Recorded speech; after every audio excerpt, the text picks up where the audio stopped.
கடவுளை போல ஒன்று இருக்குதுன்னு சொன்னா அது மனுஷன் மட்டும்தான். தேவ தூதர்கள் கூட கிடையாது, ஏஞ்சல்ஸ் கூட கிடையாது. அப்ப மனுஷனுடைய அந்த அந்த பொசிஷன், அவனுக்கு கொடுக்கப்பட்ட இடம் எவ்வளவு உயர்ந்த ஸ்தானம் என்பதை நீங்கள் கவனிக்க வேண்டும்.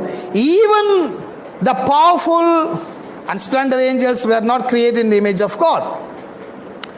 ஏது ஒன்றுக்கும், அது தேவதூதர்கள் ஆகட்டும், சக்தி வாய்ந்த சூரியன் சந்திரன் ஆகட்டும், சமுத்திரங்கள் ஆகட்டும், மலைகள் ஆகட்டும், கடவுளால் படைக்கப்பட்ட வளங்கள் ஆகட்டும், ஏதோ ஒன்றுக்கும் கடவுள் அவருடைய சாயலையும் அவருடைய ரூபத்தையும் கடவுள் ஏதோ ஒன்றுக்கும் வழங்கப்படவே இல்லை. அப்படின்னா இந்த ஒரு விஷயத்திலே மனுஷன் எவ்வளவு உயர்வானவன் என்பதை கவனித்து பாருங்க. ஆகவேதான் நான் சொல்றேன், நீங்க போற கோயில்ல யாராச்சும் உங்களை பார்த்து நாம் எல்லாரும் புழு பூச்சின்னா எல்லாரும் ஆமே நல்லிலையா போட்டா கூட நீங்க உஷாரா இருக்கணும். நாம